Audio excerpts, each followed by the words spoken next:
C'est dans l'est de la France, à Marchaux, près de Besançon, que nous rencontrons aujourd'hui les habitants de la maison Moïse. Ils sont installés depuis plus d'1 an dans leur logement neuf qu'ils ont souhaité au label bâtiment basse consommation. Dans le cadre du Grenelle de l'environnement, la France a instauré une nouvelle réglementation thermique qui rendra les maisons basse consommation obligatoires dès 2012 dans le cadre d'une construction neuve et celle dite à énergie positive obligatoire à partir de 2020. Le but est de tendre vers une étiquette énergétique A ou B selon la zone géographique, tout en préservant le confort.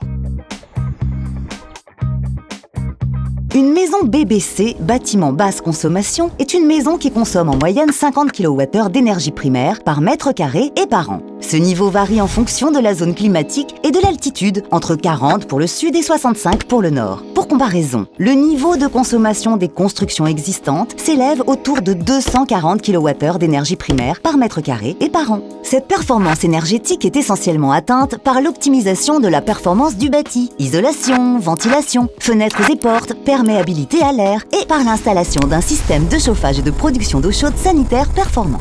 Il existe déjà des maisons BBC. Elles sont certes un peu plus chères, mais offrent de nombreux avantages, notamment une consommation d'énergie réduite. Et il n'y a pas forcément de rupture technologique à envisager. Par exemple, dans une construction neuve, une chaudière au gaz naturel à condensation pour le chauffage, couplée à l'énergie solaire pour l'eau chaude sanitaire et à une bonne isolation du bâti, permet d'atteindre la performance basse consommation. Au 31 décembre 2012, toutes les constructions résidentielles neuves devront répondre aux exigences du label BBC, la date de dépôt du permis de construire faisant foi. Une maison BBC consomme environ 5 fois moins qu'une maison classique. Alors évidemment, ça se ressent sur la facture, puisque aujourd'hui, sur une maison comme celle-ci, on est environ à 250 € de chauffage et d'eau chaude à l'année. Les maisons BBC consomment évidemment donc beaucoup moins d'énergie pour les chauffer, donc rejettent beaucoup moins de gaz à effet de serre.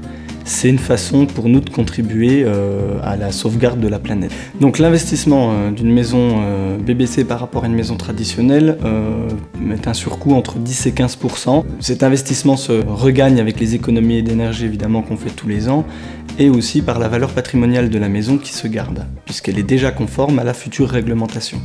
D'après l'étude La France en vert, menée par GDF Suez et un grand nombre de bureaux d'études, les Français sont nombreux à penser que le coût d'un logement BBC est en moyenne 35% supérieur au prix d'achat d'une maison classique, alors que, dans les faits, il ne l'est que de 15 à 20%. Sans compter qu'il existe des aides prévues par l'État dans certains cas pour inciter dès maintenant au passage au BBC et que la consommation d'énergie est beaucoup plus basse que pour une maison classique. Sur les crédits d'impôt, de faire une maison BBC nous permet de bénéficier de 40% des remboursements d'intérêts d'emprunt sur 7 ans. Aujourd'hui, si on construit une maison traditionnelle, c'est que sur 5 ans et c'est 40% uniquement la première année. Les 4 années suivantes, c'est à hauteur de 20%. Les solutions architecturales et techniques permettant d'atteindre la norme BBC ne sont pas des projets futuristes. On peut tout à fait dès aujourd'hui faire construire une maison BBC.